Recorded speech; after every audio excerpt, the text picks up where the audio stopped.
Not made up for giggles. This is something that actually happened, and I'm not the only witness. Moved to the Sierra Nevadas for college. Before you ask, who in their right mind builds a college in the middle of fucking nowhere, altitude of 3,000? It's a very small and poor school. Arrived there with basically just a scholarship and the clothes on my back. Still 17, so I had to live at the dorms. Dorms that weren't actually run by the school, but a private company, so they were more like apartments. Shitty, infested, dilapidated apartments, crammed full of students. Me and a bunch of other first-year students arrive several weeks before school starts to get comfortable with our roommates, make friends, etc. One of my roommates is involved with the story.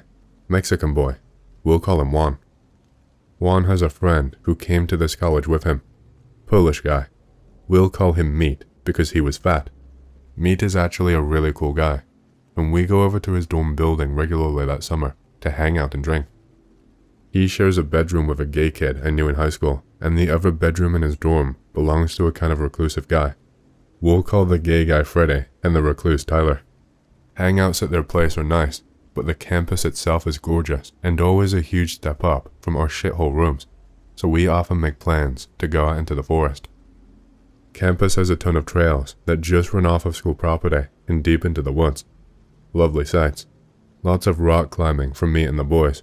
All around, 10 out of 10 locale. Meat and I go hiking and climbing out there often, but we never take one particular trail because when we tried hiking it one day, it turned out to be very narrow, with a massive, sheer cliff drop. The kind that makes you nauseous and uneasy, just being close to it. Meat invites 2 friends over one weekend to crash in his living room, and we all booze it up at his place for a couple nights. Good times had by all. The second night, Freddy and Meat have the genius idea to haze these 2 guys by taking them out into the pitch black woods. This sets off alarms for me already, because I'm not a fucking idiot, and this place is ripe for X shenanigans. Maybe I'm too paranoid on account of practically being breastfed on image boards, but this is not the place to drunkenly dick about at night. Literally built on a Native American burial ground for starters. And another thing, the woods directly behind the dorms are too thick and slope-ridden for anyone to traverse, so they're fenced off. Despite this, I had heard strange noises out there while making nighttime runs to the laundromat. So initially, I tell the guys I'm staying at the apartment, but when Fred explains they'll be taking trails instead of dragging these poor boys into those woods next to us, I decide to tag along. At first, it's a few minutes of lighthearted chatter as we make our way towards campus. Suddenly, a couple of others and myself stop dead. Le copper and blood smell? Nope, music. Generic house party music. Someone must be having a good time out there. We all agree to drop the whole hazing thing if we can find the source of this music and meet up with some very evidently very party-friendly students. Only one problem. It seems like the music is coming from the inaccessible part of the woods. We spend a couple minutes looking for a viable way around the fence and in the direction of the party, when suddenly it all goes quiet. Then I hear it. Music, coming from up the hill, towards the main part of the campus with all the buildings. At first, the others don't hear it, but once it gets a little louder, they stop questioning me. Who the hell is playing music at school in the dead of night? We reason that we must have heard the reverberations of the song come off of the trees and amble our way up the path to campus. When we crest the hill, we see that all the lights are off and nobody is in sight. Can't hear music anymore. Now we're confused, a little frustrated, and somewhat intrigued by the strange turn of events. While we're arguing about what to do next, the music picks up again. We all hear it nearly the same time and look in the same direction. It's coming from the library across the lake. It's still totally dark in there, but maybe they're having the big bash in the courtyard on the other side. Never underestimate the motivational power held by the prospect of free food. We all sprint around the lake, and when we reach the other side, guess what? It's nothing. Once again, no music. At this point, we are all riled up because we're distinctly hearing these songs come from specific directions only to find nothing upon investigation. It may not sound that exasperating, but when you're experiencing it in real time, it makes you feel like you're taking crazy pills. Plus, We are extremely far away from where we first heard the music at this point. We could not have heard sounds at the library from all the way back by the dorms. The source of the music is moving. We are all pretty spooked by this concept, since none of us are drunk enough to ignore what's going on. We start cracking jokes about being in a horror movie and collectively agree to go home. Suddenly chaos. I start hearing the music from back by the first building. Juan hears it too. Meat hears it coming from another building in the other direction, but one of his friends says he hears it in the distance up another hill. We scatter. Some of us take off towards the sound we hear. Others are trying not to get separated. I'm hell-bent on finding whatever is causing this. I'll spare you the details, but this goes on for at least another 10 minutes, just us making a beeline for wherever we hear the song playing, before it suddenly pops up somewhere else. Eventually, we all reconvene, partially because we want to stick together, but mostly because we are all hearing it come from the same general area now. I still remember this moment so fucking distinctly. We all gathered up and ran uphill towards the music, and this time, I could make out what was actually playing. It was Journey, go figure. We are all hyper and shaken from the strange midnight adventure, but that's part of what convinces us to go further and find an answer. Make our way to the back end of campus. Music appears to be coming from one of the trails that leads off into the woods. You know, now that I actually say that, I realize we really were idiots. That trail doesn't actually reach us, instead running all the way back up towards the dorm parking lot. We have to walk across a drainage pipe over a large drop to cross over onto it, unless we want to double back and start over from the very beginning of the trail at the lot. It's not the kind of fall that would kill you, but the kind that would still fuck you up. We gingerly cross the pipe single file. Once on the trail, we quickly find ourselves devoid of moonlight, the trees hanging above, leaving us in total darkness. We break out our phones and advance by flashlight into the darkness to the tune of Any Way You Want It. We hike for a while. Meat and I are up front.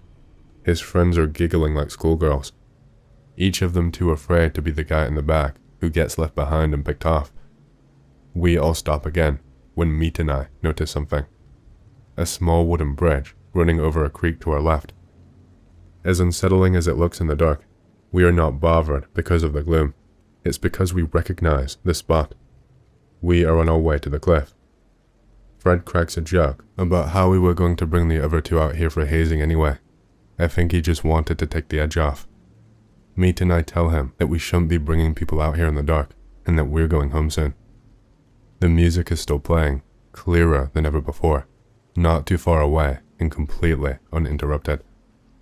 We all know we couldn't have heard this back at the start of our trek. Doesn't matter, we continue. Our lights are pointed at our feet, and we watch each step we take as the path narrows, and then we find it.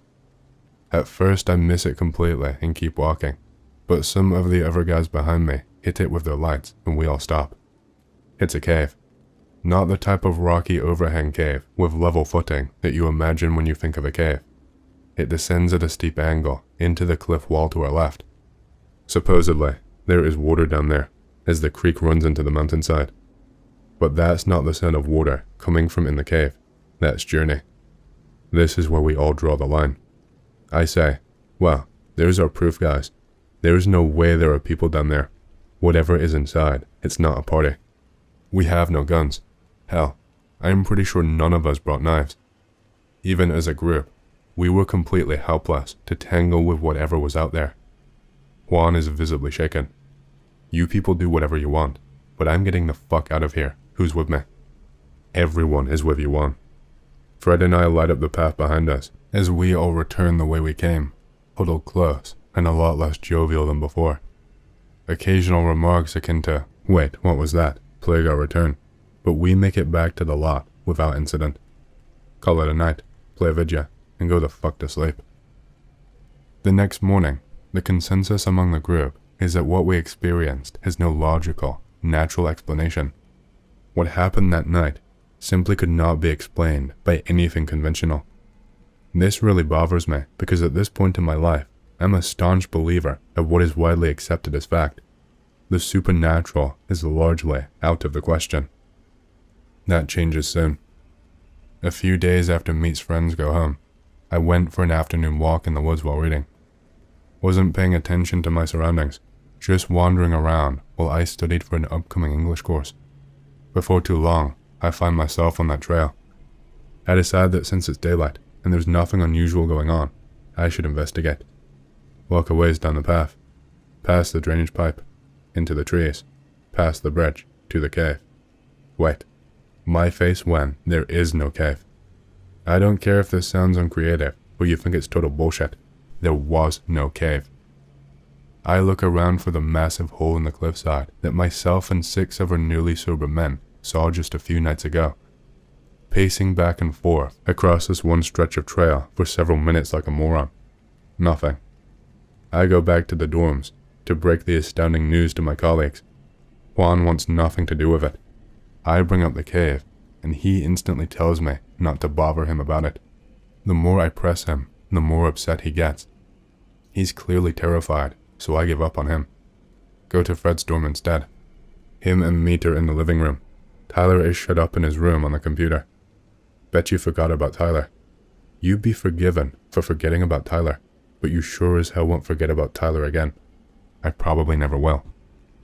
Tell the other 2 about the vanishing cave. Apparently, I roll a nat 20 on the persuasion check because they actually believe me. We brainstorm over burgers and decide that we're all going back there with knives, boots, and full phone batteries to look for the cave at night, since it's not there during the day. The next night I meet them at their dorm for dinner. Fred and Meat have brought Tyler up to speed and convinced him to come with. We scarf down our dinner, throw back a shot, and march out onto the lot.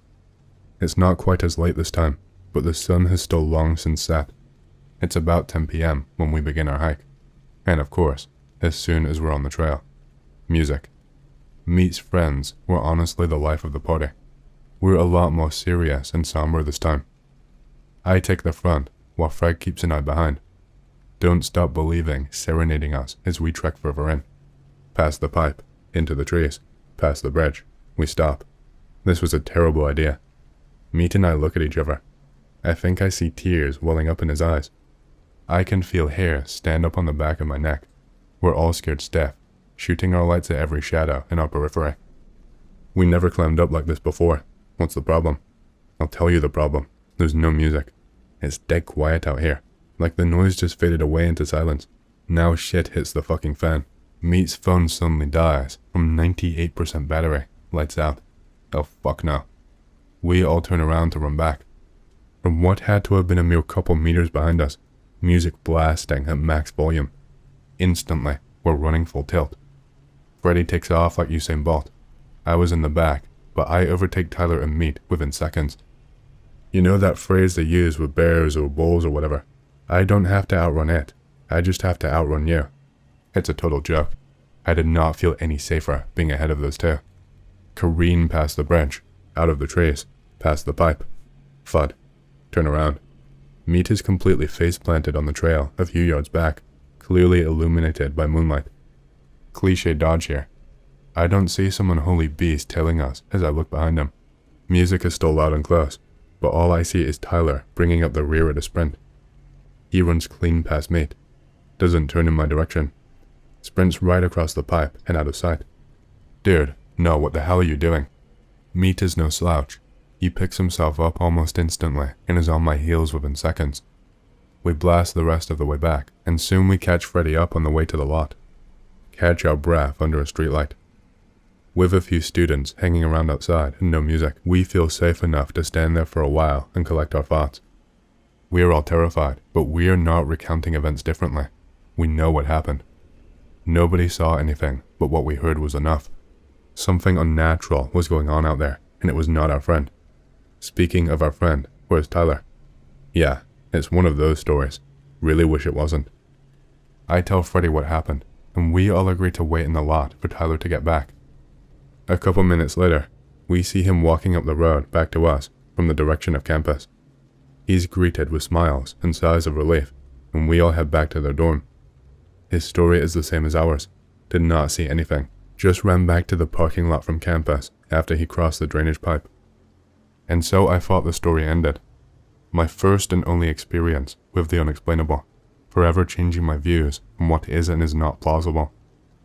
That night I go home to my dorm and do my best to rest. Definitely not telling Juan about this. Definitely telling everyone else though. It becomes a great party story, especially after Meet and I buddy up and start frequenting the same places, since I have someone to corroborate my every detail. But unfortunately, things don't stay so lighthearted. The first red flag I notice is Friday. Less than a month after that night, he just packs his shit and leaves the dorms for good. Paid a huge sum just to go back on his lease and everything. I saw very little of him, but once I did catch him on one of his trips to the dorm. I asked him why he was doing all this. I mean, paying all this money and moving all of his stuff into this apartment only to move it all back out 2 months later sounded stupid. He was really dodgy with me, barely spoke at all. Just said that it was what he needed to do and kept packing. I'd still frequent Meet's place after that, and even started crashing on Fred's old bed once Juan proved to be a terrible roommate. Barely ever saw Tyler. Pretty sure I can count on one hand the number of times I spotted him, and I probably only need about 2 hands to count the number of words he spoke in total. I focused on my studies mostly, so I wasn't really aware of what was going on with the others. When our first semester ended, I moved out of my old dorm and in with Meet and Tyler. Coming back from vacation, I found the place to be a total pigsty. Meet did not get back until a few days after I did, but from what I could tell, Tyler never left. That's not unusual though. Some students stayed in the dorms. I just noted it at the time, because his parents were only a couple hours away by car. Speaking of his parents, I met them a couple months after moving. Mom and Dad are still together. Nice people, were very polite with me. When they came to visit, they talked to Tyler in his room for a while. I didn't snoop for obvious reasons. With the benefit of hindsight, I think they were concerned about him. He smelled really bad. Not macabre and blood, but I'm pretty certain he just never washed. He had also stopped attending his classes, so it makes sense that they were getting nervous. He was going full neat. By the time his mom and dad made this visit, I was already weirded out by him. Imagine having a roommate that never makes any noise, never interacts with you, never eats or cleans or showers or shits, and you only see him maybe once a week. Every time I try to make conversation with him, he gives me a response that sounds like Siri attempting small talk. Just so devastatingly awkward that I don't even know how to reply. So Meet and I continue with our routines, and between the gym, our classes, and various house parties, him and I stay pretty occupied, and Tyler has the dorm largely to himself. We both make jokes about how unusually he behaves. One day, we do a potluck with our neighbors. The apartment next door is a girls' dorm. We had been hanging out with them periodically, and they were pretty nice to us, so when they offered to do a potluck with us, Meet and I actually put some effort into whipping up some good food. At one point in the planning stage, one of them mentions to Meet that we should bring Tyler. I did not find this out until the day off. It was a good time, but Tyler acted so bizarrely that even our neighbors were talking about it. Never brought any food. Wolfed down 2 plates of food before most of us had even touched ours. Walks out the door within 30 minutes of arriving without saying anything to anyone, presumably back to his bedroom. Before he bailed, we took a group picture on one of the girls' Polaroids. We were all sat around the table and giving the camera our best smile, except Tyler, of course. I don't remember whose camera it was, but I'm still on good terms with one of the girls, so I'll ask her if she has it. Fingers crossed she does, and I can post a picture of the Polaroid for you guys. We gossip about Tyler being impressively rude for a little, but mostly just want to enjoy the potluck that night. Afterwards, I have a quick chat with Meet and the lot, and we agree not to bring Tyler anywhere anymore. At this point, I'm still writing him off as an idiot. It's not easy to convince yourself something supernatural is going on when these events are spaced out by several months. One night, I'm telling my too spooky story at a house party to a few people, including a guy named David. I'm fine with using his real name, because he's not closely tied to the story, and we would later become good friends. David is not a student, but he throws great parties, and he knows a lot about my college, since nearly everyone that frequents his place goes there. He brings up Native American lore regarding cryptids in our area. Says they are supposedly creatures that lure you to your death, using near perfect imitation, and that there must be one in our woods that has listened to plenty of party music. Of course, I know what he's talking about, so I get to chatting with him about skinwalkers, and with his help, I tell the Anansi Goatman story to a small crowd of buzz college kids. It was lots of fun, but when Meat heard what we were talking about, he apparently started thinking a little too hard. After driving me home, he says we need to have a talk. We get into our apartment. Meat says to check on Tyler and see if he's awake. I open the door to his room. He's not even there. All I see is copious amounts of garbage piled up on his floor. Room smells like a trash can, so I close the door. Tell Meat he's not home. We both take a seat in the living room, and Meat starts talking. That stuff you were talking about tonight kinda reminds me of Tyler. His tone is somewhat humorous, but I can feel us both tensing up. I ask him what he means. That stuff you and David were telling stories about. You know, how it pretended to be someone it had killed, and it acted all unnerving and smelled really bad. Oh yeah, that. Those things are crazy sounding, aren't they? Why am I avoiding saying that word? Yeah, I mean, just saying. What if our roommate's been replaced with like one of those? Why is he avoiding saying the word? You think Tyler is a skinwalker? Roughly 7 or 8 seconds of silence. The front doorknob starts turning. Meat and I both scream and jump back from the entryway. Like, not 5-year-old girl screams, but still grown-ass men screaming over a doorknob. Tyler walks in, both of us wide-eyeing him as he stops in the doorway. What? I'll go on the record saying that what I did here was probably my one big mistake. I could have been spared a lot of trouble if I just shut my mouth. After a couple of seconds of standing there, sizing up Tyler, Meat and I both relax and start laughing a little. We were talking about scary shit we saw in the woods way back when we were moving in, you know? We were thinking maybe it was this Native American legend, the skinwalker. They can pretend to be people, so we were joking about it pretending to be you. And then boom, he walked through the door, scared the shit out of us. Meat and I are laughing pretty heartily now. At the time, I just felt like we were being idiots, and coming clean was the best way to diffuse the situation. It was not. Tyler just gives us a chuckle and goes to his bedroom. Meat and I continue to joke about it that night as we head to bed. I can't sleep. Too nervous. Keep thinking about how much sense this skinwalker theory makes. Lock the bedroom door and window. Stay up for a few hours on my phone until exhaustion wins. Days pass. Never see Tyler. I don't want to. Never peer around the back end of the apartment to his bedroom because I have zero interest in seeing anything I'm not currently seeing. Rarely spend time in the dorm when I'm not asleep. Keep locking up every night. One night I'm dozing off and I hear someone trying to open my door. Locked, of course. Then, knocking and Tyler saying, "Hey, are you in there?" Not sure who he's addressing, but Meat is fast asleep and snoring. Grab my knife. Yes. Hey, can I have your help with? I honest to God don't remember what he asked for help with, only that I did not believe him for a second.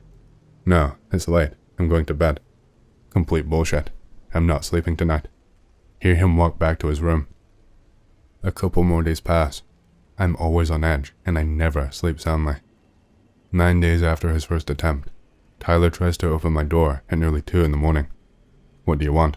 My face when he doesn't even say anything and just walks away. Another sleepless night. Decide to tell Meat when he wakes up that Tyler keeps trying to get into our room at night. We're both on the same page at this point, but neither of us want to confront him. We don't really have anything to demand of him that warrants a serious confrontation, and we are both a little unnerved at the thought of telling him we're spooked by his behavior. I let my landlord know I need to move to a different building.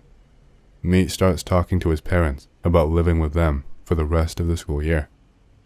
Waiting is the worst part. Landlord says in 5 weeks they can have a room available for me a few buildings down. 5 weeks of no sleep. Every night I lock up and get about 3 hours of sleep once exhaustion beats out my paranoia. Except on the nights he tries opening my door, then I don't sleep. Grades stagger when I start finding it harder to study with a fried brain. Start sleeping on campus. Get kicked out of library for sleeping past closing hour. Can't sleep outside at night. Can't sleep indoors at night. Go nocturnal against my own will. Start chronically missing classes. Grades get worse. Consider asking friends for a place to crash, but nobody in this town has known me for more than a few months. Longest 5 weeks of my life. The last 2 weeks were even worse because Meat had convinced his mom to let him move in for a while. A couple nights each week, Tyler would run the same routine. Try my doorknob. What do you want? Turn 360 and walk away. A couple nights before I was set to move, I had most everything in bags and boxes. Even my bed was stripped, and I was just sleeping on a mattress with a cheap topper. Midnight comes and goes, and once again, he's at my door, trying to get in. Grow a pair and actually confront him.